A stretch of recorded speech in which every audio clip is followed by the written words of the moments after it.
Mrs. Wendt, you have more than 11 years of experience in sustainable investment banking. Together with thought leaders, you issue a new book called Responsible Investment Banking. Why is it so important now? Well, the financial industry, society, and the context factors of banking have changed. Trust, the most important fuel for investment in banking, has vanished. We need a new vision, a new model, new paradigm, and a new banking culture to address challenges ahead.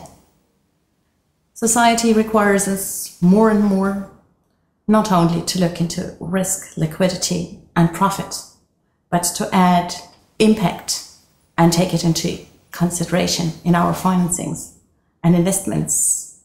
And what does such a positive vision look like? A sustainable planet would be characterized by a system of positive impact investments, reducing social tension rather than increasing them, climate change, human rights, living wages, public goods are topics which are pressing, and banks have a lot of leverage and the possibility of being of service to society and help addressing these issues. The climate bonds are a good example for how banks can bring about solutions.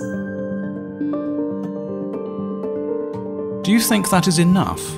It's an important first step. Creating new markets, new value chains, and fostering multi-stakeholder dialogue can take us a long way in creating new markets and fostering innovation.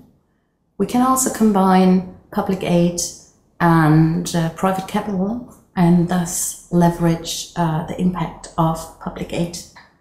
The double the impact, half the footprint approach of the Dutch Development Bank is a good example for that. Can one trust banks and investors for such a change for the better?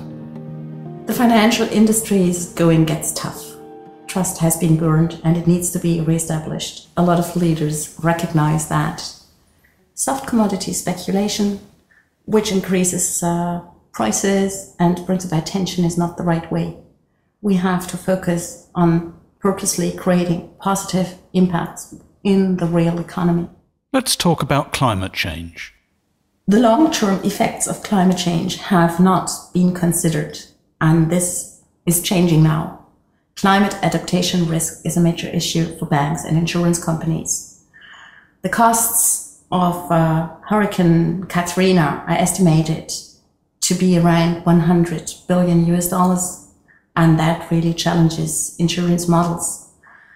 But worse than that, the Turn Down the Heat report of World Bank demonstrates that water availability is going down and that climate change has a negative impact on it, creating drought, extreme heat waves, and population migration. We have to address climate change right now. We need climate-friendly markets. Are banks ready for this change in banking culture? I believe yes. The financial industry is reflecting the issues that exist in society. There's growing awareness that we cannot go on like this. The former advisor to the British government, John Reddington, he has called the combination of climate change and growing population the perfect storm, and there's still a time window to address it. Mrs. Wendt, thank you for introducing us to your new book.